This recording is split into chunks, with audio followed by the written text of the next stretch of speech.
Sherwin-Williams, the paint people, lowered their sales and earnings expectations yesterday. It seems there is a shortage of paint. Thank you, supply chain.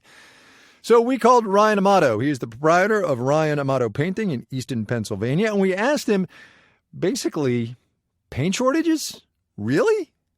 Well, we've been hearing about it for well over a year, and then the pandemic hit, so that was an issue. Yeah. There's been obviously a labor shortage, so the truck drivers delivering the paint, that's been an issue.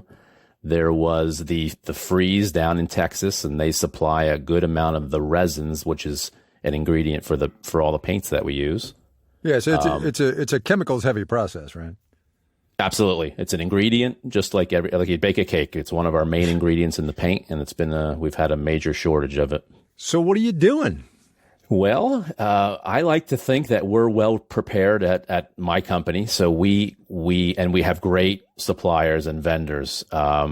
Unfortunately, if you came to our shop, I'm looking at about 500 gallons of untinted paint sitting on pallets. Just so we're prepared for our customers. We're ordering in very large quantities of paint.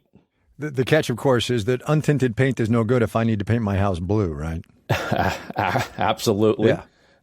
And there are so many different bases of paint. So if you need a dark blue, it's a different base than white. So we're trying to do the best we can to stay prepared for you, for the customer.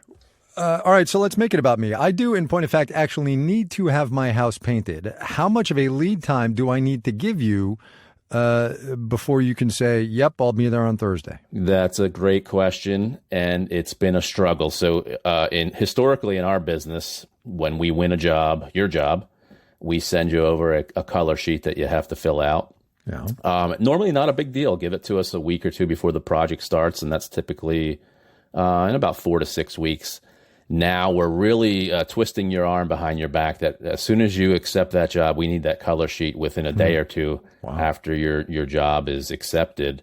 So we need about 2 or 3 weeks to make sure that we have the proper materials for your project. And I imagine, Mr. Amato, it's going to cost me more too, right? It's certainly going to cost you more. We've seen it's been about 20% since really only about 4 or 5 months ago, and 40% increase in our epoxy floors, which is pretty significant. So I imagine you've got a go-to supplier, right? But is this one of those where you could find another source and try to do it that way? I'm sure you thought of that.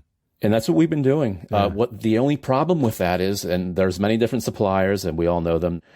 However, paint is not all the same. You can't just grab 1 gallon of paint and go to another vendor and grab another gallon of paint and it performs the same way.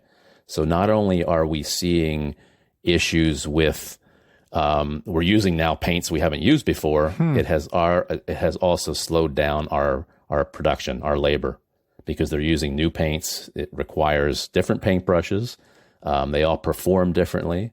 It's been a learning curve all around, not even to mention just the shortage of materials. That's kind of wild that paint is not paint is not paint. It's all different. Absolutely. Huh. How long have you been in the painting business, Mr. Amato? I've been in the painting business 30 years. I hate to say that now. I feel like I'm getting older. Tell me about it. You ever seen anything like this? No. Never. The only other issue we had was it's always been labor. You know, we had some issues after 9/11 with labor and the amount of jobs. This has been very difficult. Ryan Amato, he runs his own company. It's called Ryan Amato Painting out of Easton, Pennsylvania. Mr. Amato, thanks for your time, sir. I appreciate it. Oh, you're welcome. Thank you very much.